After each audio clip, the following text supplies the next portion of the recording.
Shadow and light. Light directs one's eyes towards the house. Nearer still is a gate ajar. Has your lover left, leaving you feel like a louse? Or is she expected to arrive from afar? An empty bottle stands even closer. Was it consumed by two? Or are you imbibing alone whilst awaiting her? Shadows gather around you. Thoughts begin to form. Does she really care? You have tried in so many ways. Cooked, washed, even written poems for her. Garden, sown seeds, taken her to plays. Does she see it like that? Perhaps she didn't want those things. She might have wanted to stay calm and flat, just to lie still, watching birds soar on their wings.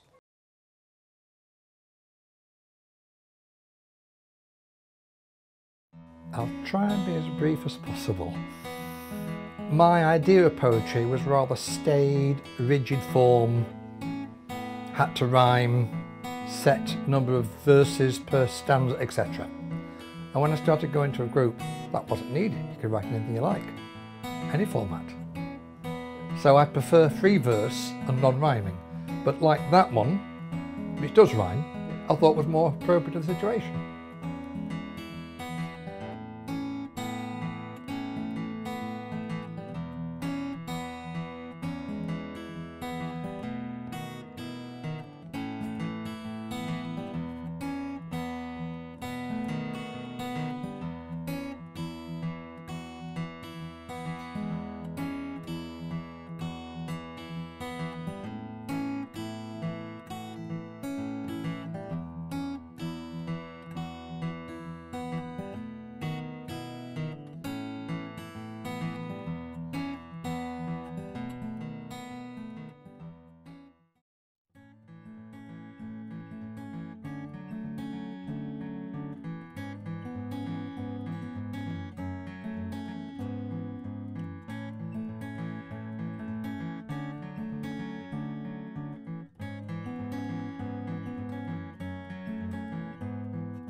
Yeah, the poem I read out is called Landudno with You. A lot of my poems are based on experiences I have in locations, and I sort of write for the moment and try and recapture the mood and the sensations and the atmosphere of the place and the ambience of the relationship and the people you're with at the time. So hopefully the readers will actually feel that they're actually there and are experiencing the same sensations and the same feelings as I actually get. So I sort of write in that personism sort of mode, in a spontaneous way, where I don't actually I'm not actually didactically talking down to the reader or narrating a particular prose poem or a story, a narrative.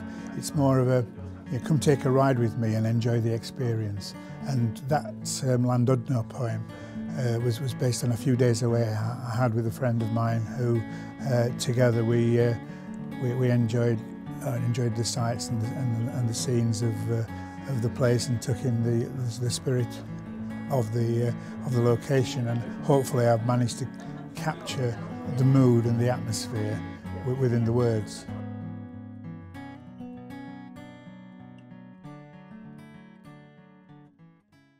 She guesses the correct year on Popmaster again and takes photographs for her album, and we wave to L.S. Lowry in Mottram.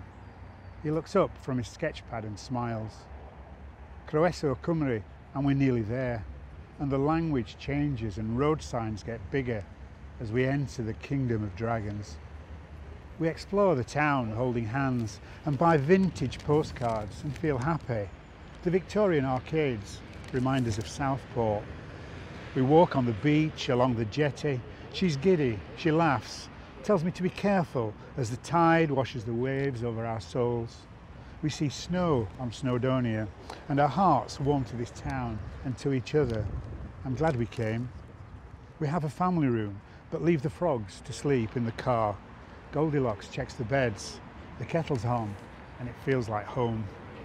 The sun sets over the Ohm as we fall asleep listening to the night and a nocturnal Norwegian grey. No gales outside tonight, but I sleep through a storm in my head and wake in harmony with my Queen of Hearts.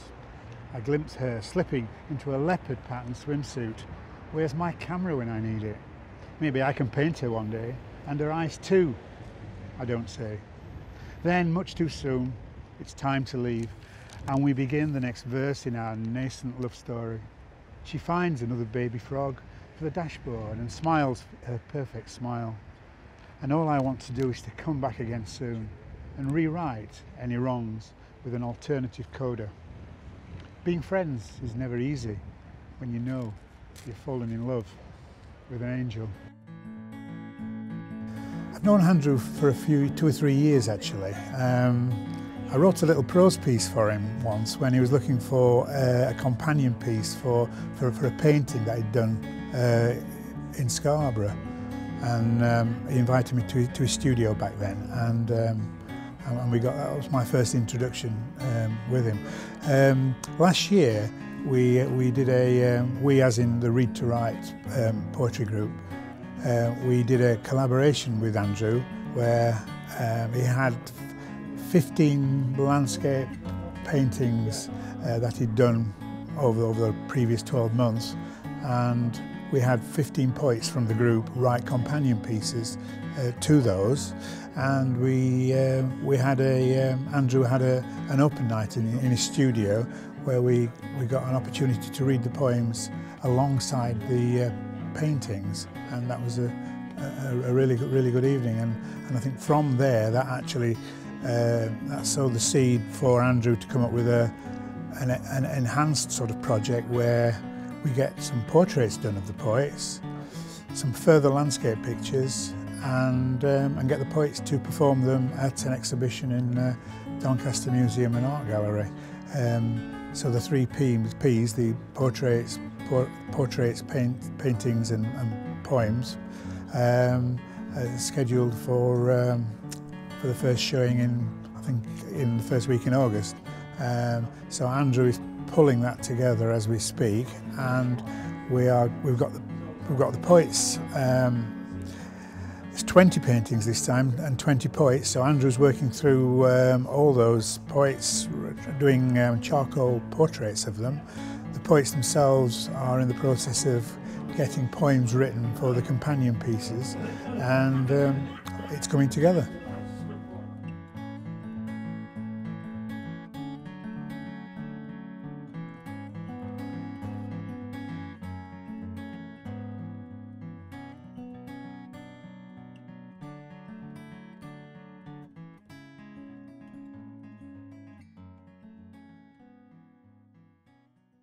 Across the water,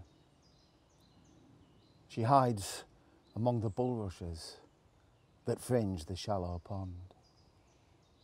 She holds a drop of water in the hollow of her hand. Sometimes I find her footprints in the bedroom when I wake.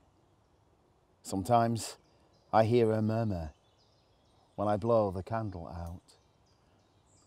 She'll be there to take me when I breathe my final breath, to hold me like the child I was in her brown gypsy arms. She watches me intently from her bed among the reeds. She comes in silence, wishes me no harm. She moves among the horses in the field beyond the bridge. I glimpse her in the dawn.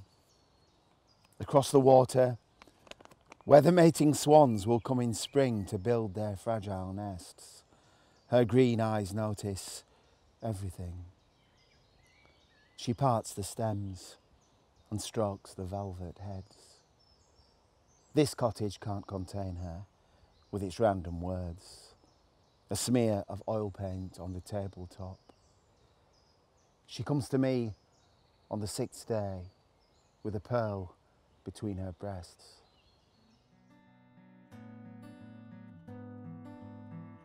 Well, I was really pleased to have the opportunity to write a poem as part of this project.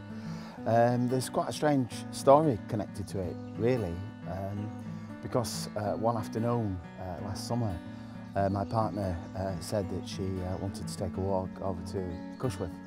So we came over from Mexborough and we found a spot to have a picnic opposite the cottage that is behind me and that's featured in this wonderful painting by Andrew Farmer, without having seen the painting before. And then the next day I went to Andrew's studio, having written the poem, and there was the painting, and it seemed that in some sort of sense it was inevitable. There was some serendipity at work there. And I think indeed there is this close synergy between the written word, between poetry in particular, and the visual arts and painting in particular. I think it's to do with the closeness of observation, with the act of looking either at something in the natural world or looking at the way that words work when you put them in close proximity to each other. And somehow out of that act of looking, emotion and meaning arises. And I wanted in the poem to be able to make some sort of connection there between the act of looking and the act of feeling.